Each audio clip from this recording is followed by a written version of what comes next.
And we're back, friends and family. Today, let's talk about the greatest desire of the INFP personality type, or the introverted intuitor, feeler, perceiver. If these words don't mean anything to you, don't worry. We can get you information in the description below that allows you to understand the Myers-Briggs personality types, which is what we're using to have this discussion. Now then, the topic at hand. The greatest desire of the INFP personality type is autonomy and creativity.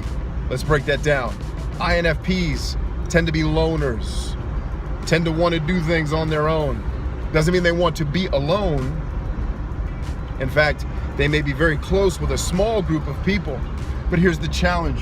Being one of the smallest populations on the planet, INFPs, beat out only maybe by INFJs, oftentimes feel like aliens in this world. They don't feel like they fit in, and they feel oftentimes like people just don't understand them. Now, part of the reason why people don't understand you is frankly because people don't really invest a whole lot of time to try to understand anybody else, because they're narcissistic and selfish.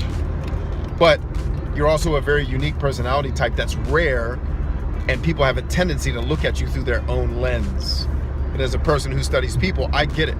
And as an NF, intuitor, feeler, temperament, you're going to spend a lifetime of self-discovery. It's one of the main things that you do with your life. So for you, one of the things you're going to need is autonomy, to not be under the thumb or the hand or the authority of a person that, one, you can't trust, or two, and more importantly, under the control of a person who doesn't let you have the freedom that you want to have. And that's where creativity comes in. INFPs, at the core of your soul, you are creative types.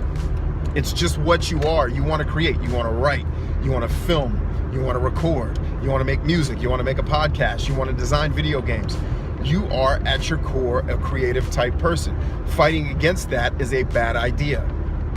So, advice, because you're going to need autonomy and you're going to need the freedom to pursue your creative endeavors. One, get around people who support what and who you are.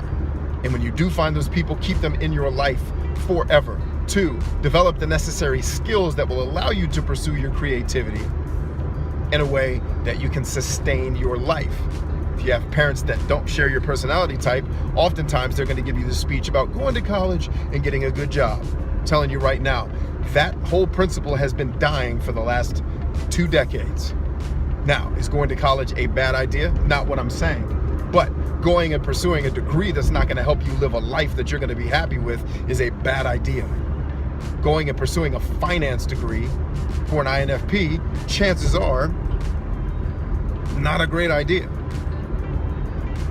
Not going to give you the freedom you want to be creative. So, not against college, just against you pursuing something that's not going to ultimately lead to a fulfilling and happy life. Get around the people who will allow you to be you and allow you to be authentic. Authenticity is at the core of the INFP. Will allow you the autonomy to be yourself. Pursue careers that will allow you to have the autonomy of creativity that you're going to so desperately need in order to feel fulfilled and happy. Pursue those creative endeavors and become the best at whatever creative endeavor you wish to pursue.